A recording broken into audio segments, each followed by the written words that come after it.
Ocupa 3 veces la extensión de España. En Irán suceden a los grandes desiertos las interminables cordilleras cuyas cumbres no abandonan nunca la nieve, los oasis y los paisajes subtropicales en los que crecen frondosos bosques. Las grandes ciudades contrastan con los territorios despoblados. País contradictorio, rico, variado. Su suelo se lo han disputado Asia y Europa, y lo han pisado Gengis Khan y Alejandro el Magno. De esa tensión nacieron en Irán algunas de las más duraderas creencias, religiones y formas artísticas de la humanidad.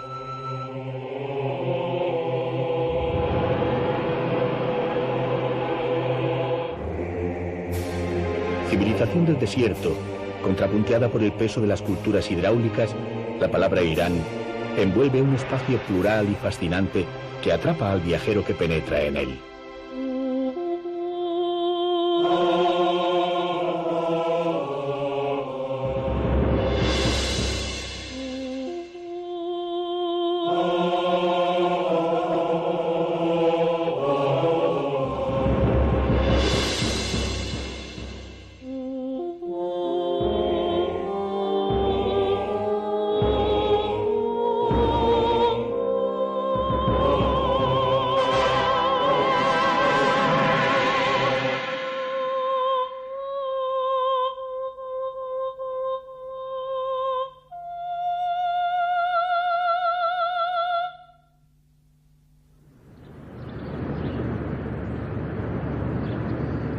Al pie de los montes Alborz, bajo el capuchón de nieves permanentes del pico Damabad, se extiende Teherán.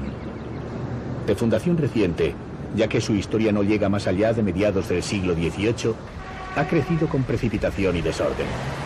El viajero la contempla desde el avión o desde las inmediatas estribaciones montañosas y la ve perderse de vista en la llanura, desmesurada, casi inabarcable.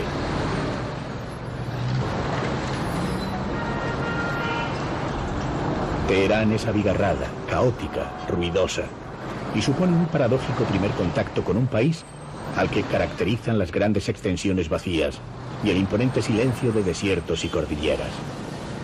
No en vano, solo la ciudad de Teherán agrupa a la quinta parte de la población iraní. Los turistas nativos y los extranjeros admiran su bullicio.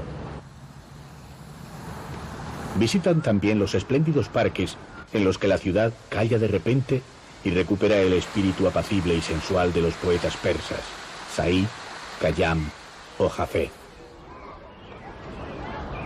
Y el refinado equilibrio de los sabios islámicos, como Avicena.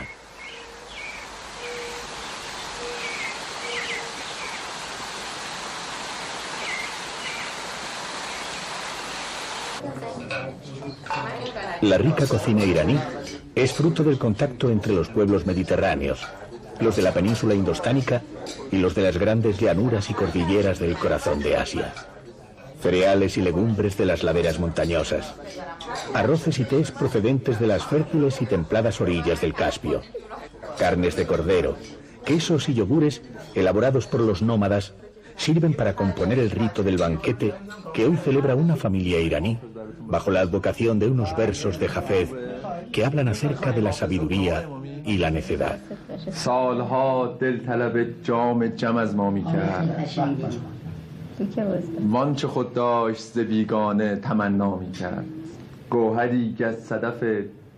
La poesía limita en la mentalidad de los iraníes con lo sagrado y al mismo tiempo ocupa los espacios cotidianos.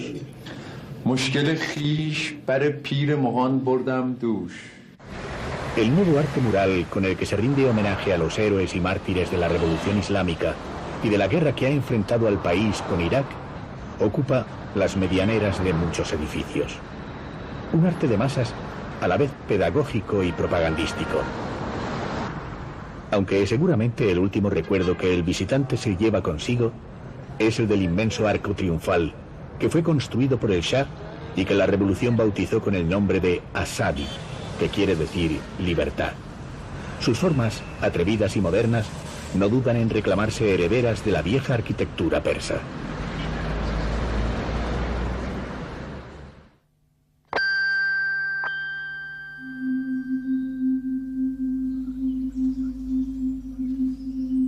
Atrás queda la agitación de Teherán. Ahora el camino nos lleva en dirección al este, por un paisaje de belleza lunar que el silencio envuelve como una campana de cristal.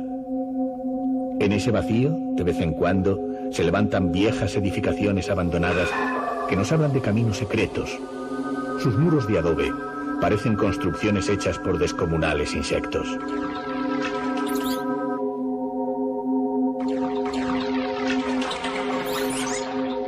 La vieja ciudad de Bam, Arje Bam, situada en el camino que lleva a Pakistán, fue una importante fortaleza que vigilaba esa frecuentada ruta. Hoy es uno de los más bellos y desolados espacios urbanos que el viajero puede visitar en Irán.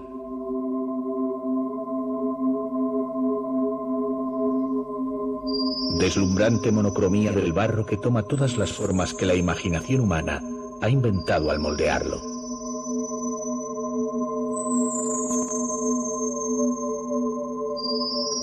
Destruida a principios del siglo XIX, 700 años después de haber sido edificada, muestra a los ojos del visitante un descarnado laberinto de rotos muros de color rojizo, de abandonados callejones, en los que el único sonido que se escucha es el del viento del desierto que se encajona por ellos.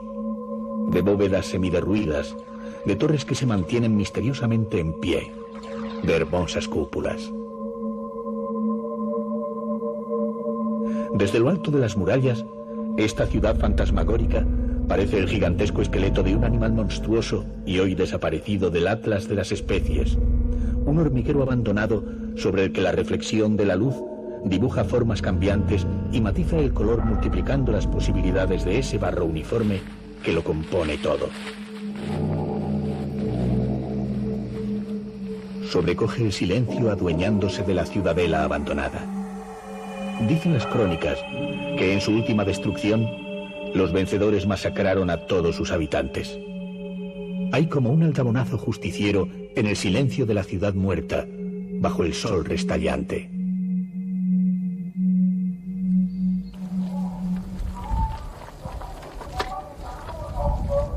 Los artesanos del barro han vuelto a Arje Bam 2 siglos después del baño de sangre. De nuevo mezclan con sus manos la tierra, la paja de los cereales y el agua para preparar el adobe, estableciendo una continuidad con los saberes de los viejos constructores que hicieron de Irán el mayor museo de esas arquitecturas del barro. Pozos, cisternas, bazares o mezquitas se han edificado durante milenios siguiendo esa técnica que ahora vemos practicar a un albañil de Bam vigilado por un lagarto curioso, que es quizá el único descendiente directo de quienes hace 200 años contemplaron la destrucción de la ciudadela. La presencia del saurio y los gestos de experto con que el hombre fabrica los ladrillos de adobe se convierten en una metáfora acerca de la continuidad de la vida en esta tierra difícil y de la permanencia de los saberes milenarios.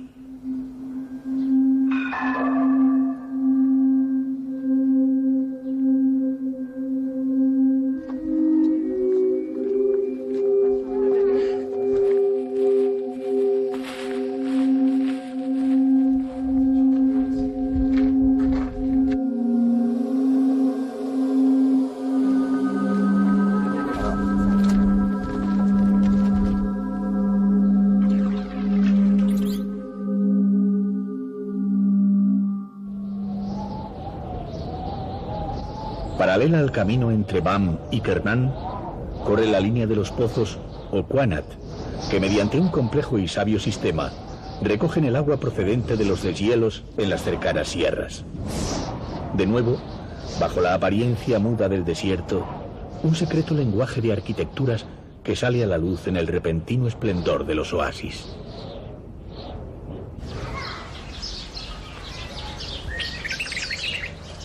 Dicen que los mejores dátiles de Irán son los que se obtienen de las palmeras que rodean la fortaleza muerta de Arje Bam.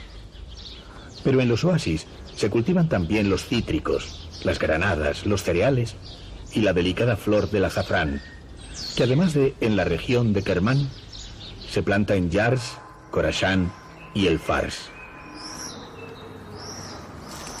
Pero el fruto más apreciado y el que más mano de obra ocupa en la región es el pistacho, un árbol de pequeño porte que se abona con excrementos de paloma y que proporciona esa sabrosa nuez tan valorada como aperitivo.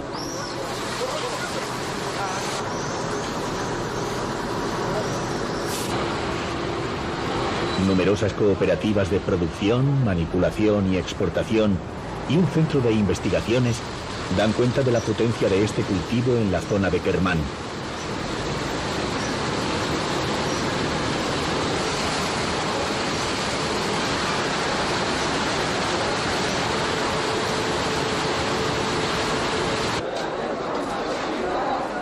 Kermán, con sus 250.000 habitantes, es a la vez oasis, final de etapa de las rutas caravaneras, taller artesano e inmenso mercado al que afluyen las mercancías llegadas de todas partes.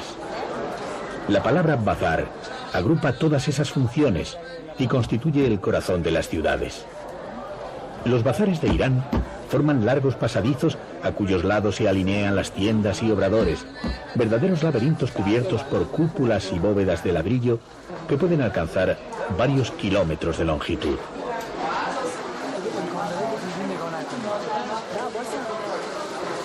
El caos que parece presidir esos ruidosos espacios en los que se amontonan las mercancías y se agolpan fabricantes, vendedores, clientes y curiosos, encubre una rigurosa organización, un orden que marca tanto la ubicación de los comercios como la jerarquía. Tejedores, orfebres, caldereros, miniaturistas, estampadores, especieros. En muchos casos, los artesanos realizan sus trabajos a la vista del público, como hacen estos hombres de Kermán, que labran el cobre con una sorprendente mezcla de rigor matemático e imaginación oriental.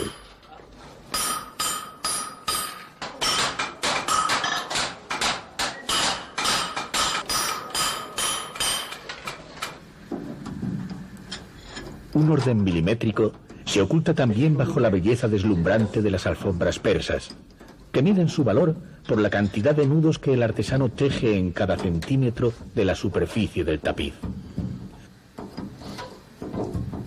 Las alfombras persas, con su belleza, componen uno de los imaginarios universales de este país múltiple y deslumbrante.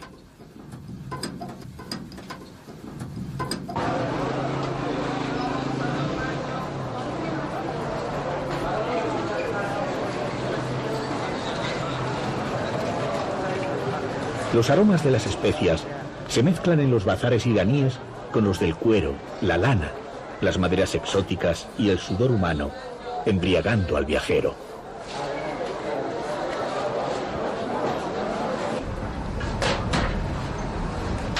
De los asiáticos ha heredado el gusto por el arroz, que aparece prácticamente como complemento de todas las comidas, pero no ha abandonado los hábitos indoeuropeos de consumo de pan de trigo.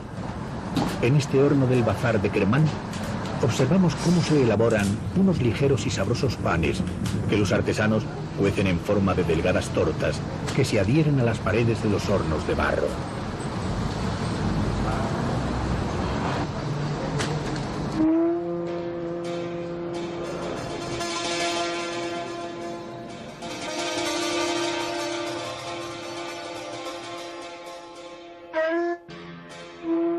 El mundo entero se maravilla ante las miniaturas persas, delicados mundos que limitan con lo microscópico. Los persas, en contra de lo que sucede en otros países de religión musulmana, gustan de la representación de escenas paisajísticas, animales y seres humanos. En sus trabajos representan escenas de las viejas epopeyas nacionales, leyendas, versos de los poetas o escenas de amor.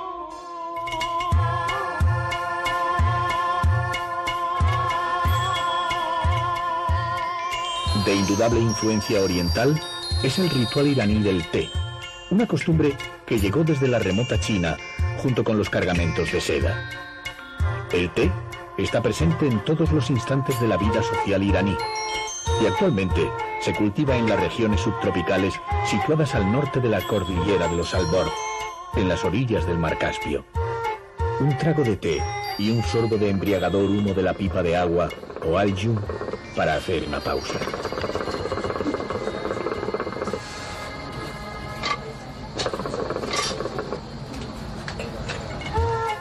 Tras el largo paseo por las tiendas y talleres, Resulta agradable reposar algunos instantes en la casa de té, que se abre en el corazón del bazar de Kermán y que ocupa el hermoso edificio de unos antiguos baños.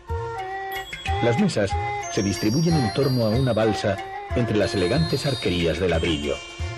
Los clientes charlan y fuman mientras toman el té a la manera tradicional iraní, que pide que se endulce mediante el sistema de mantener un terrón de azúcar entre los dientes en el momento en que el degustador se acerca la taza a los labios.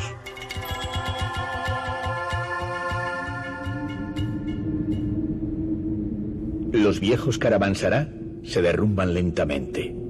Son las posadas en las que se recogían hombres, mercancías y bestias en las etapas entre dos ciudades. Sobre las milenarias rutas que recorrían las caravanas de camellos se han trazado modernas carreteras y hoy los camiones que cruzan el desierto se detienen frente a las gasolineras o a las casas de comidas que anuncian llamativos tubos de neón.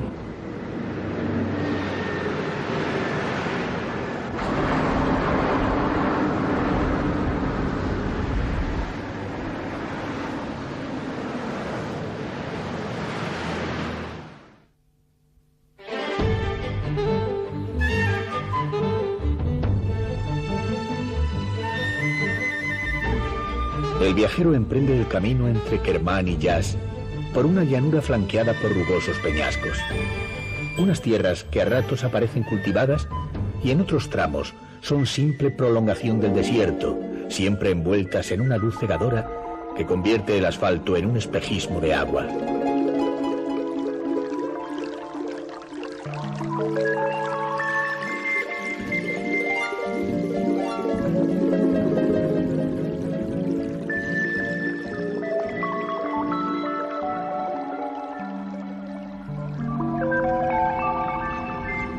No se interrumpe nunca el frenético tráfico de camiones. El incesante ruido de los motores marca la continuidad de las viejas tradiciones de las caravanas comerciales.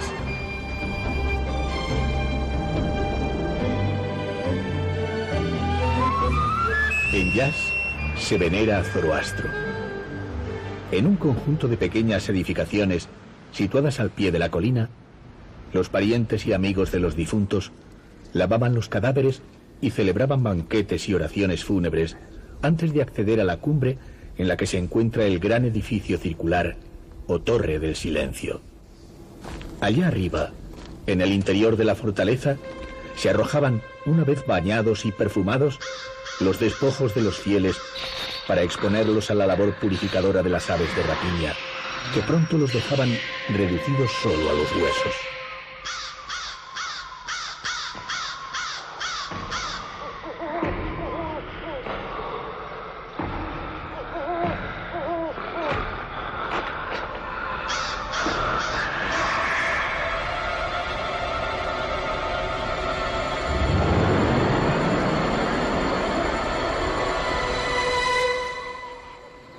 Sorprende al viajero la grandeza de Nasher-Rostam. En las paredes de piedra cortada por la erosión del río Kue Josein, Darío I y sus sucesores, Jerjes y Artajerjes, ordenaron excavar aquí sus tumbas, que dibujan grandes cruces sobre la superficie vertical del acantilado. Están labradas con elegantes bajorrelieves. Solo 4 kilómetros las separan de Persépolis.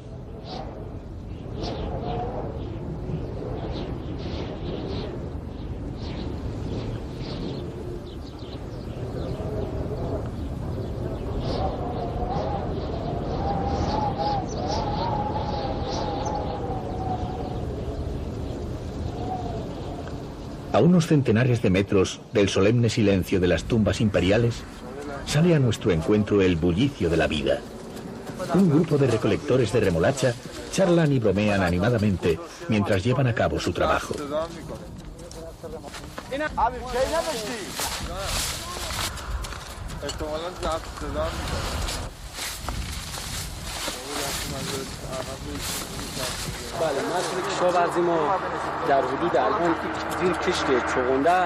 Uno de ellos nos cuenta los frecuentes riegos a los que tienen que someter los cultivos de las plantaciones cuya producción se destina a la cercana fábrica de azúcar de Marvdash.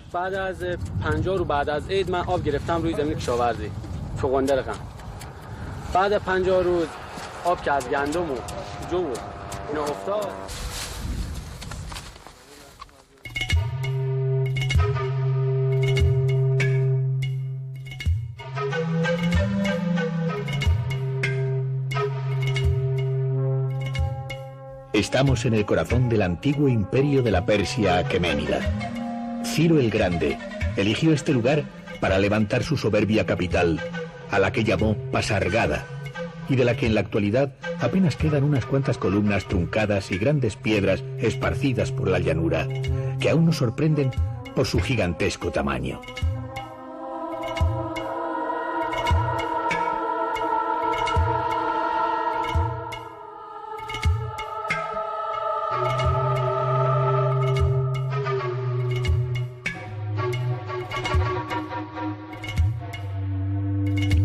Sobre esa llanura de despojos navega altivo el sepulcro que el propio Ciro mandó construir poco antes de su muerte. Dicen que Alejandro el Magno, que se consideraba heredero de Ciro, lloró al ver que la sepultura había sido violada y los huesos esparcidos por el suelo, y que mandó que la restauraran.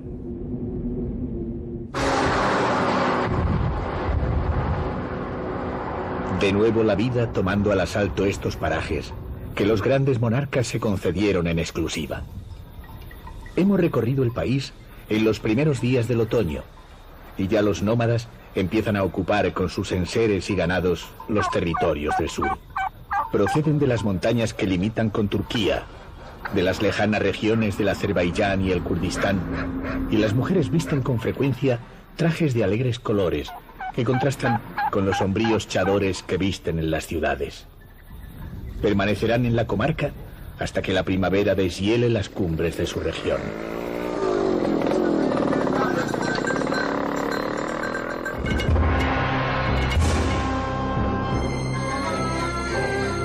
Resulta paradójica la presencia de los nómadas en las cercanías de las ruinas de Persépolis, una de las más soberbias ciudades jamás construidas por ningún imperio. El tiempo devuelve los dioses al polvo. Hasta el Shah Reza Pahlavi quiso apoderarse orgullosamente del recuerdo de esta ciudad imperial y la eligió como sede para celebrar los festejos del 2500 aniversario de la monarquía persa. Aun-Nuri es el más espléndido conjunto arqueológico de Irán y sin duda uno de los más soberbios del mundo entero.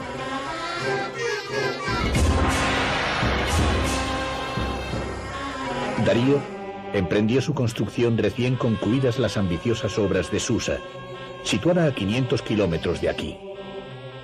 Quería una segunda capital en esta llanura, cerca de Pasargada, la ciudad del gran Ciro, y decidió llamarla Parsa, o capital de los persas, aunque su nombre ha llegado a la posteridad con su acepción griega, Persépolis. Nunca llegaron a concluirse las obras de este inmenso palacio que Alejandro Magno saqueó, pero se negó a destruir, seguramente fascinado por su belleza. Darío nunca llegó a ocuparlo de manera permanente, ya que solo lo utilizaba para las ceremonias de Año Nuevo, en las que recibía la pleitesía de los grandes señores.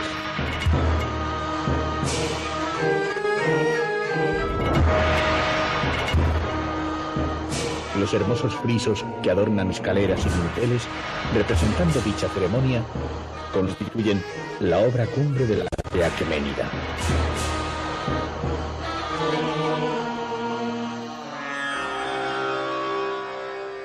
Entre los grupos de oferentes que ascienden por la monumental escalera que conduce a la terraza central o a Padana, reconocen los historiadores actuales a los grandes señores escitas que procedían de las orillas del Mar Negro, a los de Lidia, en los confines de Turquía, o a los que llegaban desde el remoto valle del Indo para ofrecer sus tributos al emperador.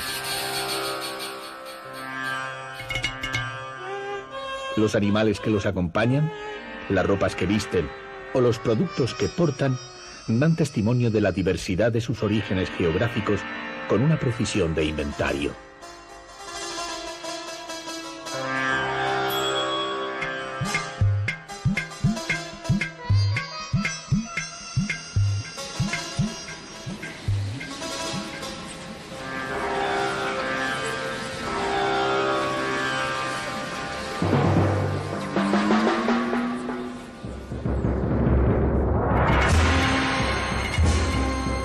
capiteles con forma de toro o de caballo, bajo relieves en los que aparecen esculpidos emperadores, nobles, esclavos, ovejas, camellos y siempre el feroz león que clava sus dientes, representación de la furia y voracidad de un imperio que se convirtió en polvo a su debido tiempo.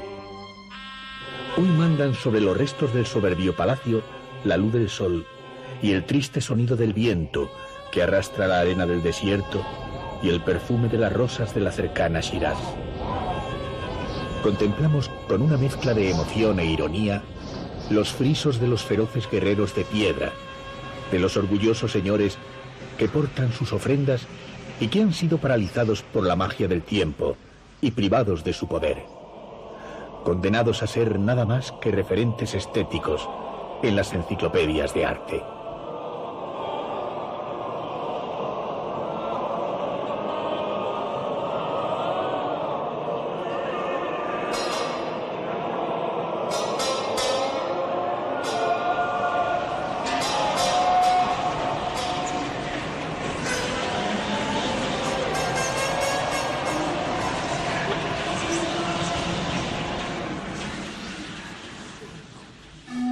Sobrecoge la grandeza de estas ruinas. Sus columnas sobreviven a los avatares del tiempo.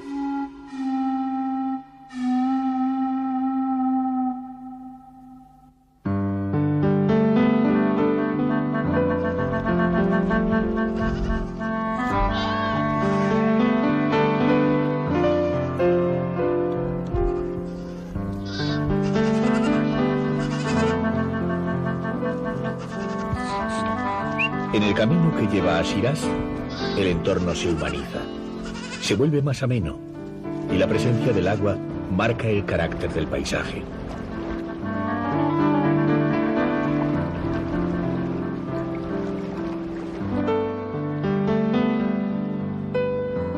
Atravesamos el corazón del Fars, la región de la milenaria Persia que dio nombre a la lengua y cultura de este pueblo.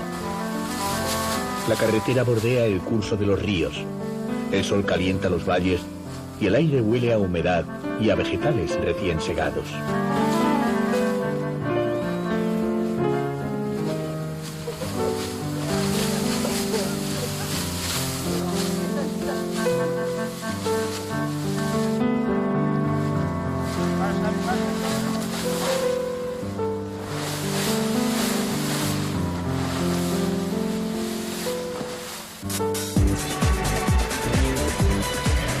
Llegamos a Shiraz. Los edificios se levantan en mitad del fértil oasis, en un espacio que antes ocuparon huertos y jardines. Shiraz es, para los iraníes, la ciudad de las rosas, los ruiseñores y los poetas. Antes lo fue también del vino, y los comerciantes del cercano Golfo Pérsico llevaron por todo el mundo sus variedades de uva. Las pinceladas vegetales manchan aún la trama urbana de la ciudad, a pesar de la presión urbanística.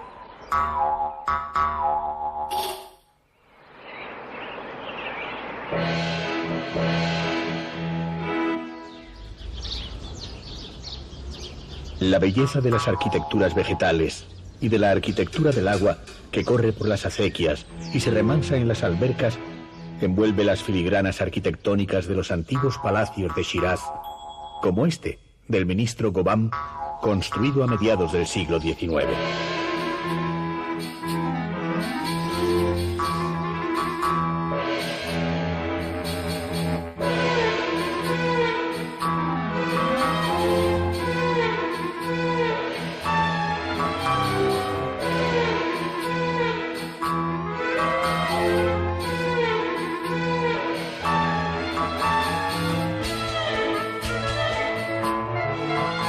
Los colores de sus vidrieras y la profusión de sus adornos hacen que el esplendor de los interiores compita con el de los jardines del exterior.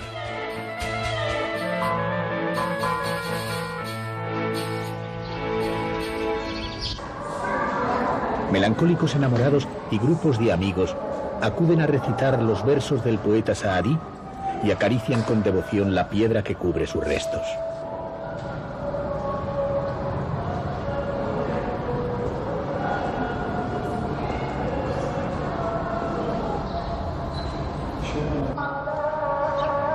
El mausoleo del poeta Saadí compone uno de esos privilegiados jardines interiores tan amados por la tradición persa, por los sufíes musulmanes. Se trata de bellos jardines de palabras y emociones que la gente cultiva con veneración, jardines del alma, de la amistad y el amor.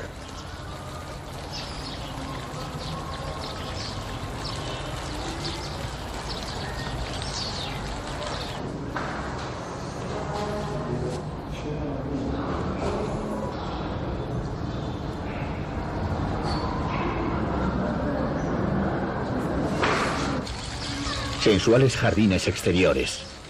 Baghe-Eram, en Shiraz, el jardín del paraíso. El agua de los estanques refleja la policromía de los azulejos de su palacio y la sensualidad de la vegetación.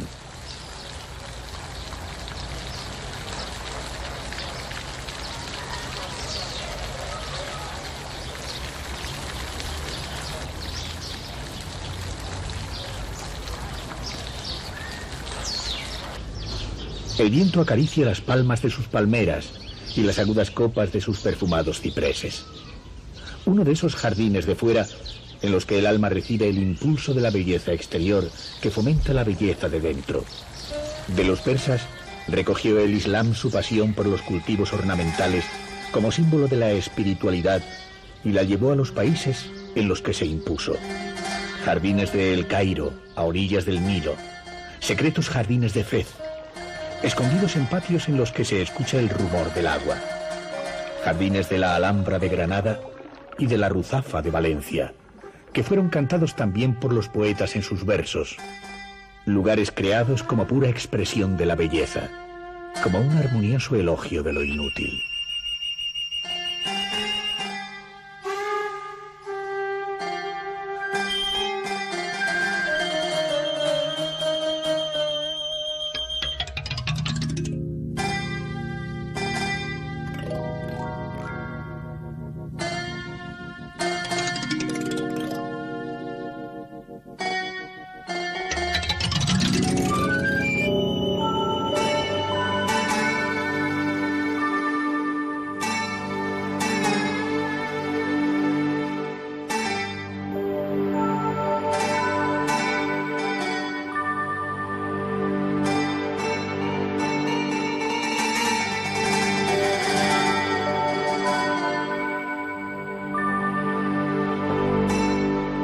Jardines del Espíritu, la tumba del poeta Hafez, el hombre que escribió. Hablemos de los cantores y del vino. Olvidemos el secreto de las cosas. ¿Qué sabio podría esclarecer el enigma oscuro de nuestros pasos?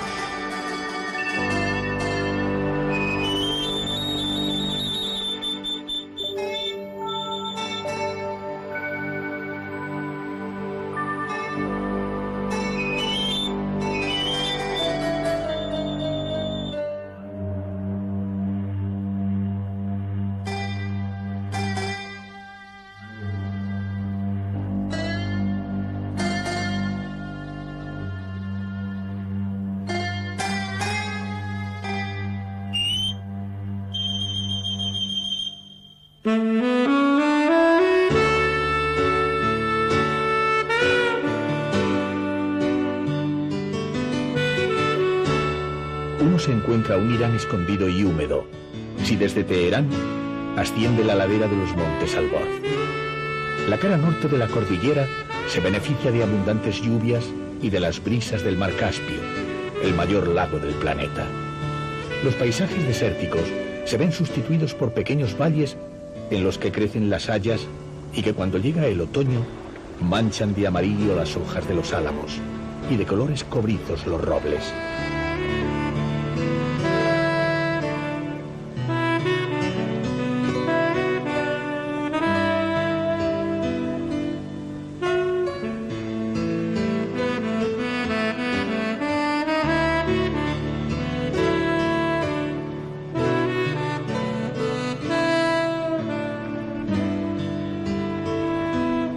Paisajes alpinos, ríos que recogen el agua de los deshielos de las cumbres, pastos en los que se alimenta el ganado, pequeños lagos, paréntesis acuáticos.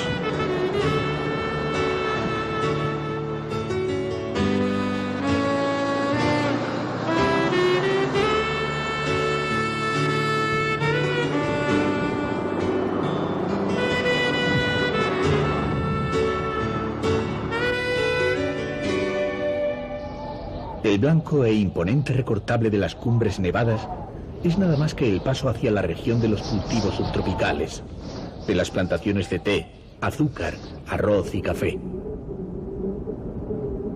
Un mundo que extraña al viajero que ha recorrido el país, que le habla otra vez de fuertes contrastes y sobre todo de la multiplicidad de paisajes que Irán esconde tras el velo de los tópicos.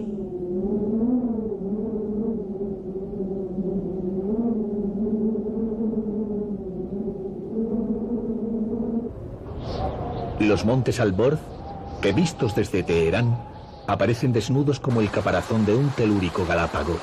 Se convierten, gracias a la milagrosa acción de las lluvias y nieblas cáspicas, en un frondoso y húmedo bosque que nos hace pensar en verdes valles suizos, en rincones de Escocia. Las hojas de los árboles rezuman gotas de agua y el frescor lo envuelve todo con su presencia benéfica, multiplicando las especies vegetales de elevado porte.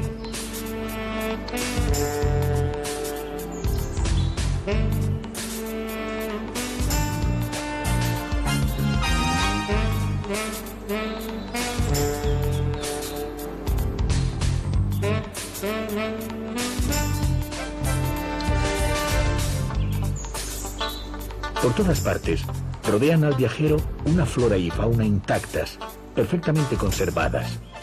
Parajes naturales que hacen pensar, por su densidad biológica, en otras latitudes.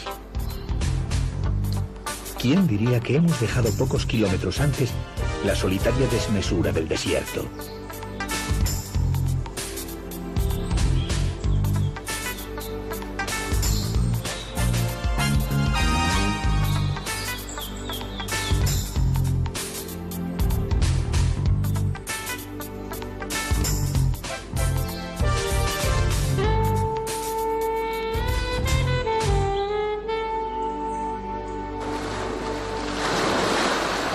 Y de improviso, al pie de una precipitada pendiente de las laderas por las que la carretera cae casi en vertical, el sonido de las olas del Caspio arrastrando los cantos de la orilla, el rumor del gran mar interior, el misterioso reino de los pescadores del esturión, de cuyas huevas se elabora el preciado caviar, un lujo prácticamente desconocido en las mesas iraníes, ya que la mayor parte de esta joya de la gastronomía se destina a la exportación para el consumo de los países occidentales. El mar, que fascina con su inmensidad de agua a los habitantes del desierto. La fascinación de lo cambiante y frágil frente a lo inmóvil y resistente.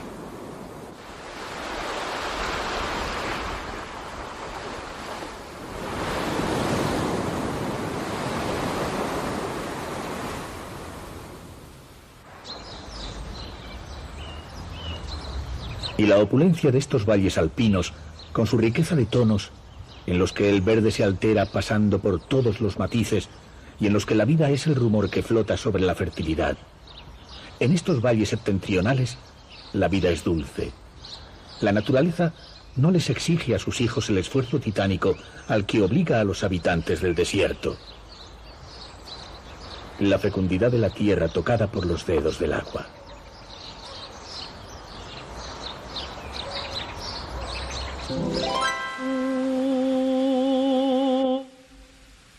Pero el milagro del agua está al sur y se llama Isfahán. En los fértiles valles del Caspio, el agua es poco más que una rutina cotidiana, mientras que en Isfahán, el gran oasis situado en medio del desierto, el agua es la sorpresa, el estallido de la vida convertido en jardín. Isfahán es la reina del agua, la fruta madura de un río sorprendente que nace en sus cercanías y desaparece pocos kilómetros más abajo, tragado por las arenas del desierto. Jardines, estanques, puentes, mezquitas y palacios, como este de las 100 columnas, levantado en el centro de la ciudad. Isfahán es la gran dama enjollada del desierto iraní. Los safávidas decían de ella que era la mitad de la vida, y su emperador, el Shah Abbas, la embelleció. Pero su historia, para entonces, contaba con muchos siglos. Dicen los historiadores que la fundaron los judíos que Nabucodonosor expulsó de Jerusalén.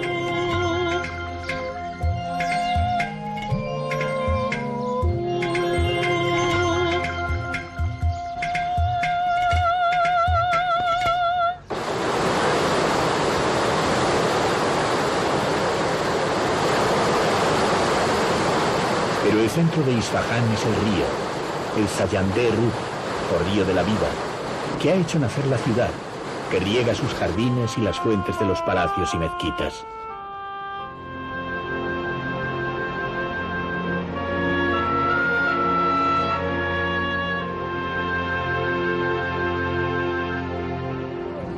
En sus orillas se reúnen cada atardecer los habitantes de Isfahán, y los mejores momentos de descanso o de fiesta los viven junto al agua. El Sayandeh Rud es el lugar de cita para los isfahanís. Pasean los grupos de amigos por sus orillas, meriendan o toman el té.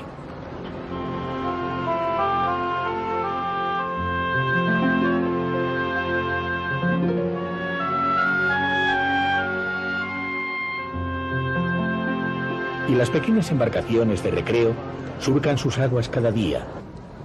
La brisa del río libera a la ciudad del calor agobiante del desierto del sur.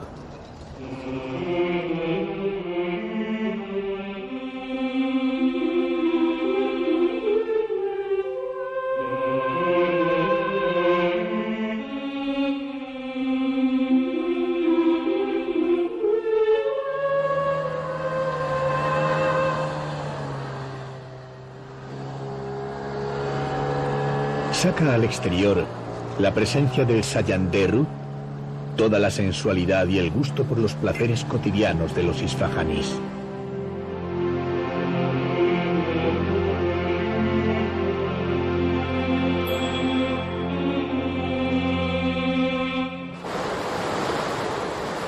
La vida es breve y la luz deslumbrante.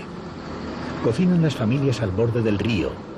Se mojan los pies en el agua fría los niños, preparan las mujeres las infusiones o lavan las prendas que, por su tamaño, resultan difíciles de lavar en casa.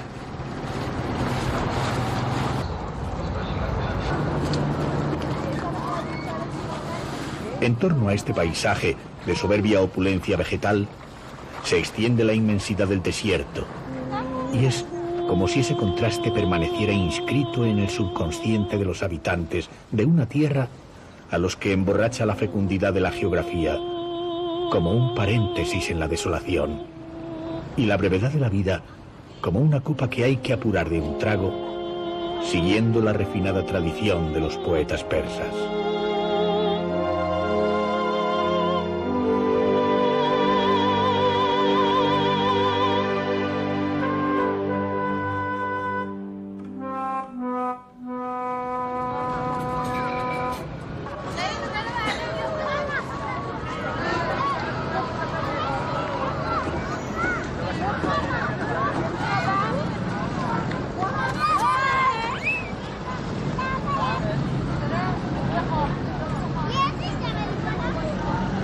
Le cuesta al viajero decirle adiós a ese momento de espontánea convivencia que brindan las orillas del río en la tarde soleada. Y antes de marcharse, pasea un rato más entre las familias reunidas en torno a un improvisado banquete o que cumplen rigurosa y delicadamente la ceremonia del té, con la exactitud con que la celebrarían un grupo de marquesas británicas.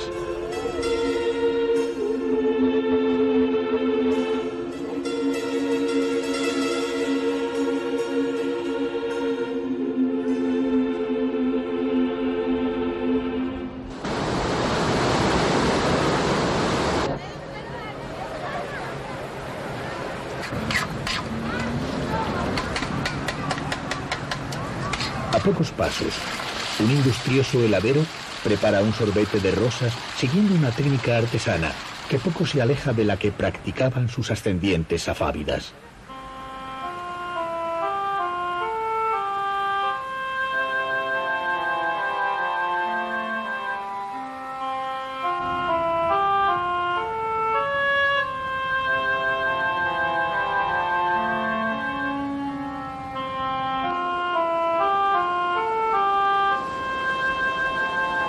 Pero la vida en las orillas es en realidad un paréntesis entre los puentes, ya que los puentes que cruzan el río de Isfahán son tan hermosos como el propio río.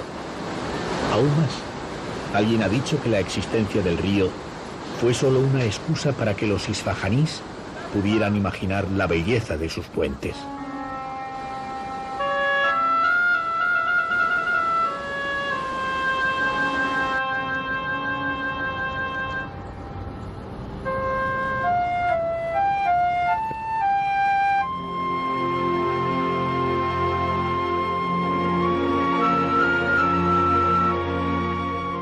Isfahán, tan orgullosa de los palacios y mezquitas que la adornan, sabe que los puentes de Sayadeh están entre sus más hermosos monumentos.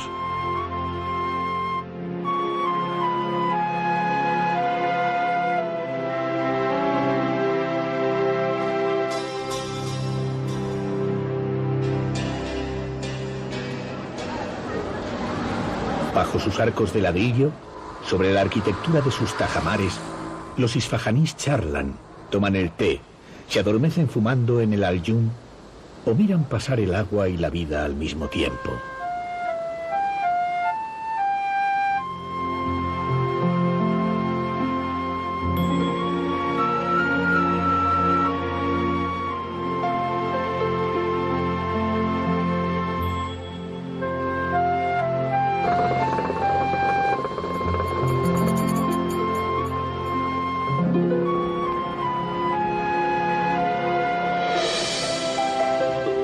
Pero aún tiene el río otras lecciones que enseñarle al viajero. El Sayadeh es río de ocio, pero también de industria. A pocos kilómetros, aguas arriba de la ciudad, grupos de estampadores efectúan en sus orillas los últimos trabajos de fijación del color en los manteles de Isfahán, destinados a viajar a todos los rincones del planeta. Esos tejidos, que los artesanos sumergen en agua hirviente y que a simple vista parecen un amasijo poco agradable, acabarán convirtiéndose, gracias a una refinada técnica, en estallidos de delicado color.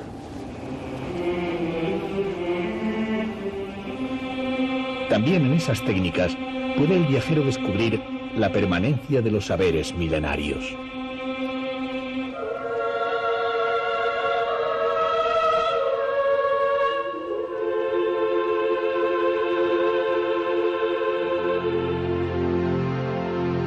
La luz de la tarde empieza a adelgazarse.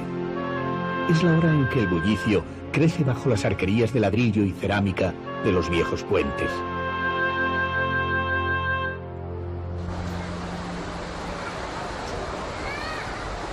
La multitud ocupa las escalinatas de los tajamares, pasea bajo las bóvedas, curiosea, vigila. Es como si toda la energía de Isfahán se concentrara en el río, como si la ciudad nacida del agua quisiera devolverle, en un simbólico tributo, su energía al agua.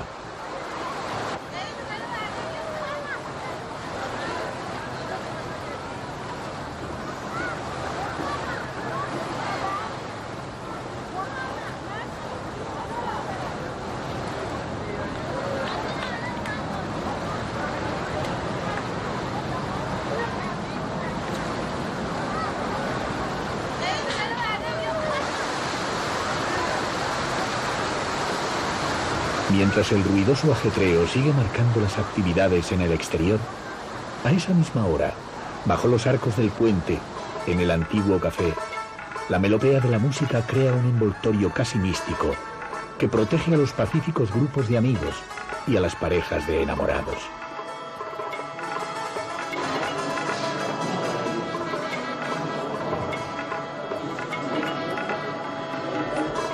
Los fumadores de al-Yum se adormecen aspirando el humo del tabaco. Queremos aprender la técnica del al-Yum. El humo que desprende ese tabaco a cada inspiración del fumador se enfría en un recipiente de agua antes de llegar al tubo flexible que concluye en la boquilla. Uno de los camareros del café nos lo cuenta.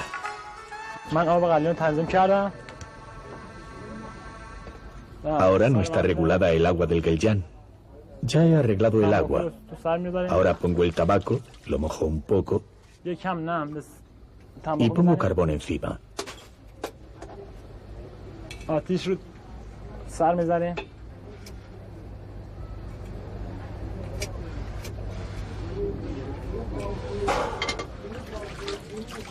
Una vez puesto el carbón, ya está listo. Ya está listo para fumar.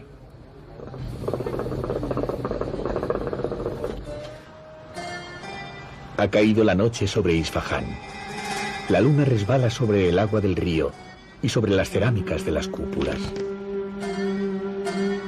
Isfahán, las imponentes dobles cúpulas de cerámica de sus mezquitas, la gran plaza o plaza del imán Jomeini con sus palacios y su perfume de gasolina mal quemada, excrementos de animales, flores marchitas y especias. Su rumor de agua, divanes bellamente labrados de las mezquitas del jeque Luftolá, de la del imán, atrevidos minaretes, muros y cúpulas que son auténticos derroches de forma y color, al tiempo que soberbios alardes de técnica arquitectónica. Isfahán es el esplendor del Islam, el lugar donde la belleza limita con la desmesura.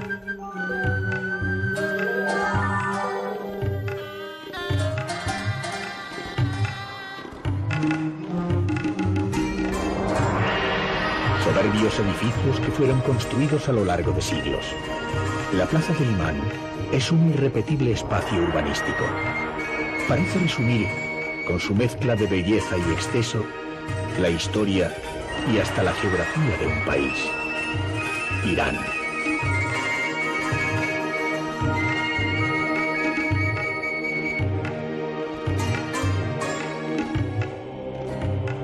Un guía nos describe la cúpula.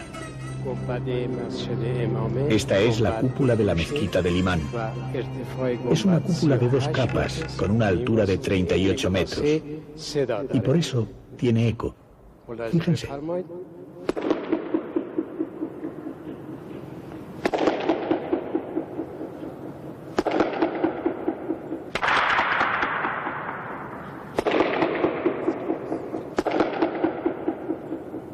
Allahu Akbar. Dios es grande. Allahu Akbar. En el exterior de la mezquita, en la gran plaza, a orillas del río de Isfahán, la fuerza del estallido de la vida es la verdadera grandeza.